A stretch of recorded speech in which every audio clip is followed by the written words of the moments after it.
بسم اللہ الرحمن الرحیم۔ السلام علیکم۔ میں ہوں آپ کا بھائی عباس حمدانی۔ آپ دیکھ رہے ہیں جعفریات ٹی وی۔ آج کا ہمارا موضوع ہے قادسیۃ البغداد تا تکریت۔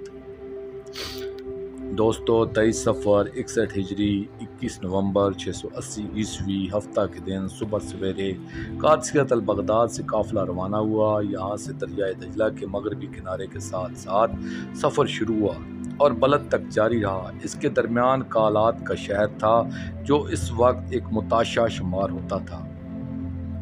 اس زمانے میں کالات فقط ایک دیہاتی بستی تھی، مگر آج یہ شہر بن چکا ہے۔ قادسیہ سے کالات تقریباً 64 کلومیٹر شمال کی طرف واقع ہے اور دریائے دجلہ کے مغربی کنارے پر آباد ہے۔ کالات سے مزید شمال کی طرف تقریباً 31 کلومیٹر بلد کا شہر واقع ہے۔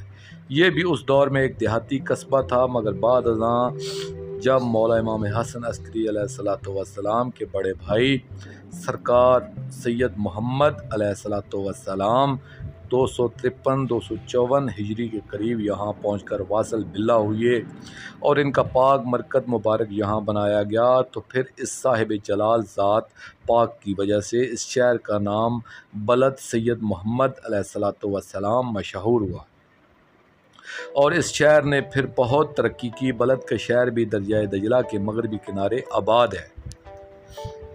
قادسیۃ البغداد سے بلد کا فاصلہ کم و بیش 95 کلومیٹر ہے اور یہ تمام سفر ظالمین نے 10-11 گھنٹے میں طے کیا۔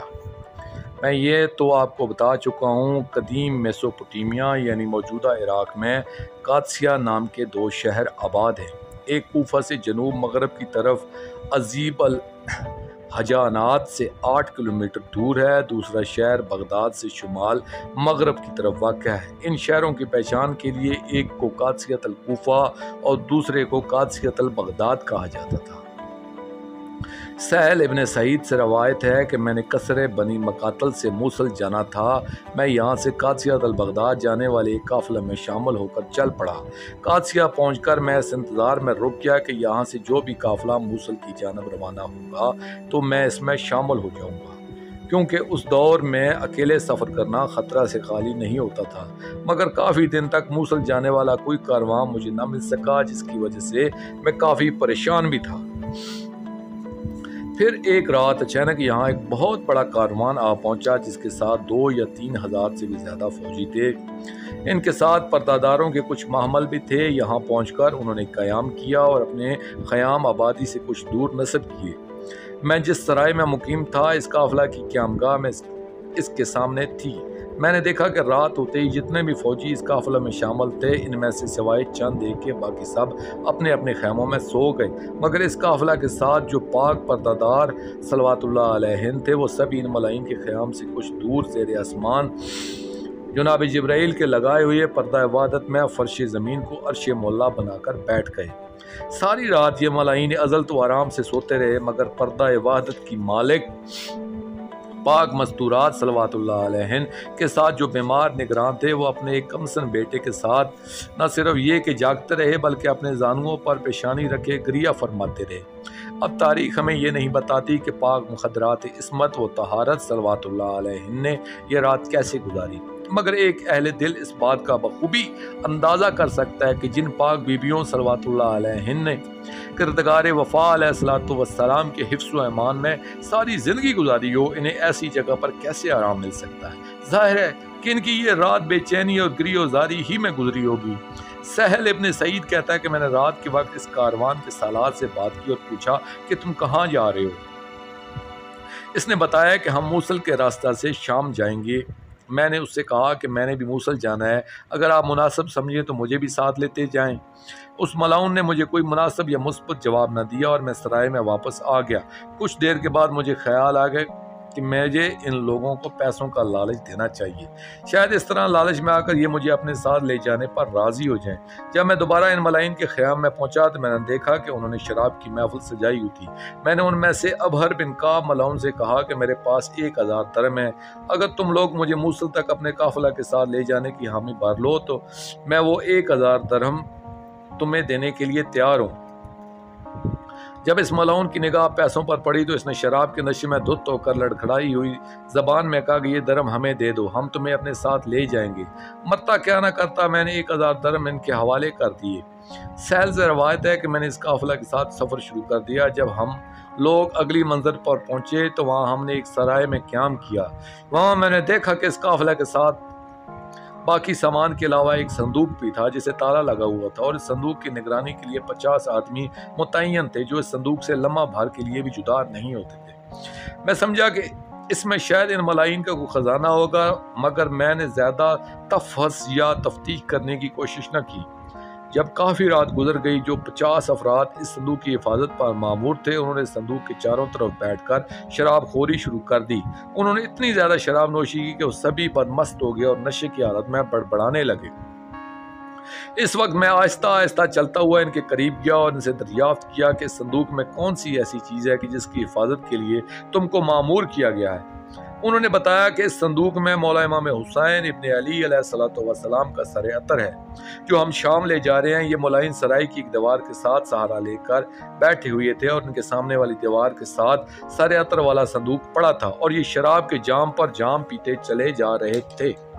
جس وقت ان ملائن نے شراب کے نشے سے دھت ہو کر غلغپاڑا اور ہلا گلا کرنے کا ارادہ کیا تو عین اسی وقت سامنے والی دیوار سے ایک نورانی ہاتھ ظاہر ہوا اور اس دست غیبت نے سامنے والی دیوار پر 2 شعر تحریر فرمائے: اترجوا امتا قتلت حسینہ شفاعت جدہ یوم الحساب فلا واللہ لیس لہم شفیع وہم یوم القیامت فی العذاب۔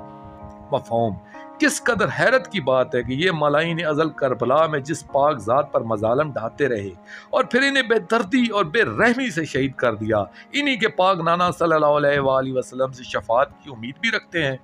خدا کی قسم وہ ہرگز ان کی شفاعت نہیں فرمائیں گے اور ان کے لیے قیامت کے دن شدید ترین عذاب ہے۔ کیا بیٹے کے قاتلوں کے لیے بھی کوئی بزرگ شفیع المذنبین بن سکتا ہے؟ ہرگز نہیں۔ پھر یہ لوگ سرکار شہنشاہ انبیاء صلی اللہ علیہ وآلہ وسلم کے فرزند کو شہید کر کے ان سے شفاعت کی امید کیوں رکھتے ہیں؟ بلد سے تقریت 24 صفر 61 ہجری 22 نومبر 680 عیسوی اتوار کے دن یہ پاک قافلہ تسلیم و رضا بلد پہنچا۔ 25 صفر 61 ہجری 24 نومبر 680 عیسوی بروز سوموار علی الصبح اس پاک کاروان راہ رضا نے یہاں سے سفر شروع کیا اور 91 کلومیٹر کا سفر طے کر کے یہ تقریت کے مقام پر پہنچے۔ اگر اس فاصلہ کی پیمائش میلوں میں کیجیے تو کم و بیش یہ 57 میل سے کچھ کم بنتا ہے۔ اس لیے یہ کوئی زیادہ طویل سفر نہیں بلکہ معمول کا سفر تھا، مگر پاک پرداران توحید و رسالت صلوات اللہ علیہم کے لیے سفر کتنا تکلیف دہ تھا اس کا اندازہ ایک عام آدمی کر ہی نہیں سکتا۔ بلد کا شہر دریائے دجلہ کے مغربی کنارے پر آباد ہے۔ اس شہر سے 40 کلومیٹر شمال کی طرف دریا کی مشرقی جانب آج سامرا کا شہر آباد ہے، مگر اس وقت یہ شہر موجود نہیں تھا کیونکہ سامرا کا شہر عباسی ملائن کے دور میں بنایا گیا تھا۔ اگر ہم قدیم کتب مسالک سیاحت نامہ یا سفر نامہ کا مطالعہ کریں تو ہمیں معلوم ہوگا جو قدیم راستہ تھا وہ بغداد کے باب یرتان سے شروع ہو کر دریائے دجلہ کے مغربی کنارے کے ساتھ ساتھ اکبرا یا ابکرا سے ہوتا ہوا سامرا کے سامنے سے گزرتا ہوا تقریت شہر میں قدیم کاروانی سڑک برید اعظم سے مل جاتا تھا، یعنی یہاں پر دونوں سڑکیں اکٹھی ہو جاتی تھی، پھر یہی برید اعظم موصل جاتی تھی۔ تقریت شہر، اس شہر کے بارے میں بھی کچھ نہ کچھ عرض کرنا ضروری ہے کیونکہ تقریت کا شہر اس زمانے کا ایک مشہور شہر تھا۔ اس شہر کے باہر ایک فصیل بھی تھی جس کا مکمل دور تقریباً 6000 میٹر یا 6 کلومیٹر تھا۔ اس شہر کا مجموعی موسم قدرے ٹھنڈا تھا، اس لیے یہاں ایک سال میں تربوز کی 3 فصلیں ہوتی تھیں۔ اس کے علاوہ دوسری فصلیں بھی بہت اچھی ہوا کرتی تھی۔ تقریت میں مسجدوں کی تعداد بہت زیادہ تھی۔ ایک بہت بڑا قلعہ بھی یہاں تھا۔ یہاں پر سب سے پہلے جو قلعہ تعمیر کیا گیا تھا وہ شاہ ایران شاہ پور بن اردشیر بن بابک نے دریا میں بڑے بڑے پتھر پھینکوا کر ان کے اوپر پتھروں سے بنوایا تھا، لیکن بعد میں دریائے دجلہ نے اپنا کٹاؤ مشرقی کنارے کی طرف شروع کیا تو اس کٹاؤ کی وجہ سے یہ قلعہ دریائے سے باہر نکل کر شہر کی آبادی میں شامل ہو گیا۔ مذہبی حوالے سے اس شہر میں 2/3 عیسائی اور 1/3 مسلمان آباد تھے۔ یہاں عیسائیوں کا ایک تاریخی گرجا بھی تھا جو قدیم ترین کلیساؤں میں سے ایک تھا۔ یہ شہر موصل اور بغداد کے درمیان والے تمام شہروں میں سے بڑا شہر تھا، اور شاید اس وقت اس کی آبادی 30,000 افراد پر مبنی تھی، اور اس کا ایک حاکم ایک نام نہاد مسلمان تھا، مگر اس کے مشیروں میں بہت سے عیسائی بھی شامل تھے۔ قافلہ پاک جس وقت جساسہ سے گزرا تو ان ملائین ازل نے تقریت کے حاکم کی طرف ایک قاصد بھیجا، جس نے جا کر اسے آگاہ کیا کہ یہ فرعون شام یزید ابن معاویہ علیہ اللعن والعذاب کا لشکر ہے، جو ایک بغاوت سے نبت آزما ہو کر شام واپس جا رہا ہے، اور آج رات کے لیے یہ تمہارا مہمان ہے۔ تم فوراً اس تمام لشکر کے لیے کھانے پینے کا انتظام کرو اور ہمارے جانوروں کے گھاس وغیرہ کا مکمل انتظام بھی کرو، ہم بہت جلد تقریت پہنچنے والے ہیں۔ تقریت کے حاکم نے اپنے فوجی دستوں کو حکم دیا کہ تم سب اپنے اپنے شاہی بینڈ کے ساتھ آنے والے لشکر کو خوش آمدید کہو، ان کے شاندار استقبال میں کوئی کمی نہ آنے پائے۔ پھر اس نے اہل شہر کو حکم دیا کہ تم سب اپنے مہمانوں کا استقبال کرو۔ اس حاکم نے پورے لشکر کے کھانے اور رہائش کا بہترین انتظام بھی کیا، اور جانوروں کے گھاس یا چارے وغیرہ کا انتظام بھی کیا، اور ساتھ ہی یہ حکم بھی دیا کہ جس وقت یہ لشکر شہر کے نزدیک پہنچے تو یہاں مجھے اطلاع ضروری دی جائے، کیونکہ میں فصیل کے دروازے پر جا کر خود لشکر کا استقبال کروں گا۔ اس حاکم کو یہ معلوم ہی نہیں تھا کہ یہ ظالمین و ملعین کیا کچھ کر کے آ رہے ہیں۔ اس نے اپنی عرب روایت کے مطابق مہمانوں کے شاندار استقبال کا حکم دیا۔ دوسری بات یہ بھی تھی کہ اس دور میں چھوٹے شہروں کے حاکم اپنی بقا کے لیے ملک کے بڑے حاکم کی خوشنودی حاصل کرنے کا کوئی موقع ہاتھ سے نہیں جانے دیا کرتے تھے۔ جب لشکر شام شہر تقریت سے باہر پہنچا تو اس نے حکم دیا کہ استقبالیہ ساز بجائے جائیں، علم لہرائے جائیں اور شہر کو آراستہ کرتے ہوئے سجایا جائے۔ ملائین کوفہ و شام جو اس لشکر کے ساتھ تھے، ان کا دستور یہ تھا کہ سفر کے دوران جب بھی کوئی بڑا شہر قریب آتا تھا تو یہ لوگ امام مظلوم علیہ الصلوۃ والسلام کے سر عطر کو صندوق سے برآمد کر کے شاخ طوبہ پر بلند کر دیتے تھے، اور باقی سرہائے مبارک صندوقوں میں ہی محفوظ رہتے تھے۔ ان ملائین کے پاس لکڑی کے بہت سے صندوق پتھر جن میں سرہائے عطر تھے۔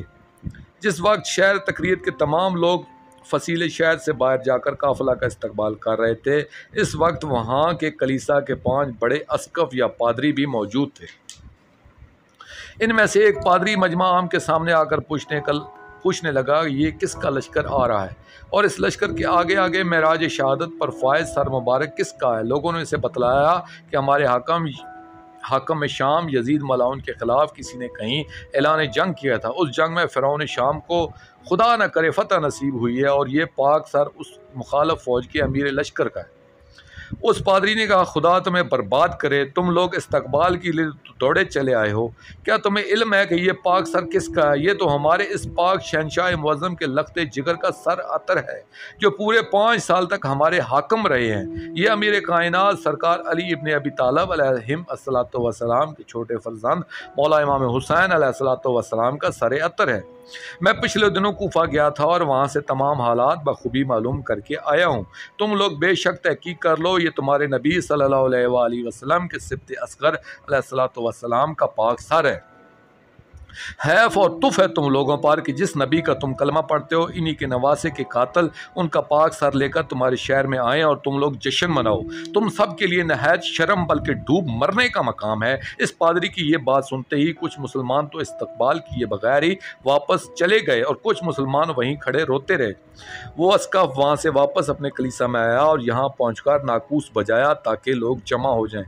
جب تمام عیسائی جمع ہو گئے تو اس نے انہیں مخاطب کرتے ہوئے کہا تم سب لوگوں کو یاد ہوگا کہ ہم شہنشاہ معظم امیر کائنات علیہ الصلوۃ والسلام کے زمانے میں انہیں خراج دیا کرتے تھے، یعنی ان کے باج گزار تھے، اور اسی وجہ سے معاویہ ملعون نے ہمارے شہر پر حملہ بھی کیا تھا۔ پھر جب اس حملے کے بعد ہم امیر کائنات علیہ الصلوۃ والسلام کی خدمت اقدس میں حاضر ہوئے اور انہیں اپنا احوال سنایا تو انہوں نے یہ فرماتے ہوئے ہمیں جزیہ یا خراج واپس کر دیا تھا کہ اگر ہم تمہاری حفاظت نہیں کر سکتے تو تم سے یہ جزیہ لینے کا بھی ہمیں کوئی حق نہیں ہے۔ بعد ازاں ہم نے ان کے لشکر میں شامل ہو کر جنگ کی اور فرعون شام کو شکست دی تھی، جس کی وجہ سے ہمیں اس کے مظالم سے نجات ملی تھی۔ آج اگر ہم اپنے اس موسم کا قرض اتارنا چاہیں تو یوں اتار سکتے ہیں کہ تم سب لوگ آج میرا ساتھ دو، ہم ان شامی ملائن سے سرایہ تر چھین کر ان کو شایان شان طریقے سے دفن کریں گے اور امیر المومنین علیہ الصلوۃ والسلام کی پاک بیٹیوں کو رہا کروا کے وطن واپس پہنچا دیں گے۔ میں جانتا ہوں کہ اس وقت شامی لشکر کی کل تعداد 2 یا 3 ہزار سے زیادہ نہیں ہے اور ہم یہاں 20 ہزار سے بھی زیادہ ہیں، اس لیے آج ہم اپنے موسم کا احسان یا قرض اتارنے کی پوزیشن میں ہیں۔ اب آپ سب مجھے اپنی رائے سے آگاہ کریں، کیا ہمیں ایسا کرنا چاہیے؟ یہ سن کر سب عیسائیوں نے یک زبان ہو کر ساتھ دینے کا وعدہ کیا۔ جب تمام لوگوں نے آمادگی ظاہر کی تو اس پادری نے ان سب کو بازار میں جمع ہونے کا حکم دیا۔ دوسری طرف سے نام نہاد مسلمانوں نے جب یہ دیکھا تو ان کے پاس آ کر پوچھا کہ تم لوگ یہ کیا کر رہے ہو؟ اسقف نے بتایا کہ ہم ہر صورت تمہارے نبی پاک صلی اللہ علیہ وآلہ وسلم کی نواسے کا سارے عطر حاصل کر کے انہیں دفنانا چاہتے ہیں۔ تم مسلمانوں کو تو غیرت نہیں ہے، چلے ہم یہ کام انجام دینا چاہتے ہیں۔ یہ دیکھ کر مسلمانوں میں جذبہ اور جوش پیدا ہو گیا اور لاتعداد مسلمان عیسائیوں کے ساتھ مل گئے اور سب نے فصیل کے صدر دروازے کا رخ کیا۔ جب حاکم تقریت کو پتہ چلا کہ اب یہاں کشت و خون ہونے والا ہے تو اس نے فوراً ایک تیز رفتار سوار کو بھیجا کہ تم جا کر آنے والے لشکر سے کہو کہ وہ لوگ آگے نہ آئیں بلکہ جتنا جلدی ہو سکے اس شہر سے دور نکل جائیں، ورنہ میں تمہارے کسی نقصان کا ذمہ دار نہیں ہوں گا۔ اہل تقریت نے جب ان ملائن کو شہر میں داخل نہ ہونے دیا تو یہ خوفزدہ ہو کر تقریت شہر سے آگے نکل گئے اور چند فرسخ آگے جا کر خیمہ زن ہوئے اور تقریت شہر کے بجائے انہوں نے یہاں قیام کیا۔ جب اہل تقریت شہر سے باہر پہنچے تو انہیں پتہ چلا کہ ملائن شام کا لشکر یہاں سے آگے نکل گیا ہے۔ اس وقت عیسائی پادریوں نے وہاں موجود مسلمانوں سے مخاطب ہو کر کہا کہ تم کیسے کلمہ گو ہو کہ تمہیں اپنے پاک نبی صلی اللہ علیہ وآلہ وسلم کی عطرت کے حقوق کا ذرا بھر خیال نہیں ہے؟ اگر ہمارے نبی کی کوئی اولاد ہوتی اور ان کے ساتھ یہی واقعہ پیش آیا ہوتا تو تم دیکھتے ہمارا کوئی بچہ بھی اپنی جان پیاری نہ کرتا۔ تم ایسی قوم ہو کہ جنہیں ذرا بھر بھی شرم و حیا نہیں ہے۔ تم نے اپنے نبی کی اولاد کے ساتھ کیسا برا سلوک روا رکھا ہے، تم نے ان پر ہر ظلم کیا ہے، ان کی جوانوں کو شہید کیا اور ان کے پاک پردہ داروں صلوات اللہ علیہ کو شہر بہ شہر اور قریہ بہ قریہ پھراتے ہوئے لے جا رہے ہو۔ کل تم اپنے رسول صلی اللہ علیہ وآلہ وسلم کے سامنے کس طرح جاؤ گے؟ وہ پادری رو کر کہنے لگا کہ تم جیسا کوئی بدبخت ہم نے دنیا میں نہیں دیکھا، تم جیسی بدبخت امت آج تک کسی نبی کو نہیں ملی ہے کہ جو اپنے نبی کا کلمہ بھی پڑھتے ہوں اور نبی کے گھرانے کے ساتھ ایسا سلوک بھی کرتے ہوں۔ کیا اتنے ظلم کرنے کے بعد بھی تم لوگ اپنے نبی کی شفاعت کی امید رکھتے ہو اور تمہیں مسلمان کہلاتے ہوئے شرم محسوس نہیں ہوتی؟ اب تمہارا فرض ہے کہ تم سب مل کر اس مشکل وقت میں ان رسول زادیوں صلوات اللہ علیہ کی مدد کرو جن کا کوئی ناصر یہاں موجود نہیں ہے۔ یہ شامی لوگ انتہائی رذیل اور کمینہ خصلت ہیں، خدا جانے آگے ان سے کیا سلوک کرے اور ان پر کتنے مظالم ڈھائیں۔ تم کوشش کرو اور انہیں رہا کروا لو۔ سب مومنین مل کر دعا کریں، اب تو ان بے کس و بے آسرا پردہ داروں کے پاک منتقم جلد تشریف لے آئیں اور ظالمین سے انتقام لیں، ان کی ابدی خوشیوں کی سحر جلد طلوع ہو، ان کے بخت و اقبال کا سورج ہمیشہ نصف النہار پر چمکتا رہے، یہ پاک گھرانہ پھر سے آباد ہو، ان کے دکھوں کا موسم ہمیشہ کے لیے ختم ہو جائے اور یہ اپنے نوجوان بیٹوں کو اپنے ہاتھوں سے سیرے پائیں، آمین یا رب العالمین۔ دوستو، آخر میں شکریہ ادا کروں گا اپنے مرشد کریم سید محمد جعفر الزمان نقوی البخاری سرکار دامِ ظلہ تعالیٰ کا یہ مضمون میں نے ان کی کتاب مجالس المنتظرین علی روضۃ المظلومین جلد چہارم سے پیش کیا، اور آخر میں اپنے پاک شہنشاہ کی بارگاہ میں دعا کریں گے، الجل یا ولی المظلومین، یا امان الخائفین، یا بلد الامین، یا فوز العظیم، اجر اللہ تعالی فرجک و صلوات اللہ علیکہ یا رب محمد و آل محمد صلی اللہ محمد و آل محمد واجل فرج آل محمد صلی اللہ علیہ وآلہ وسلم۔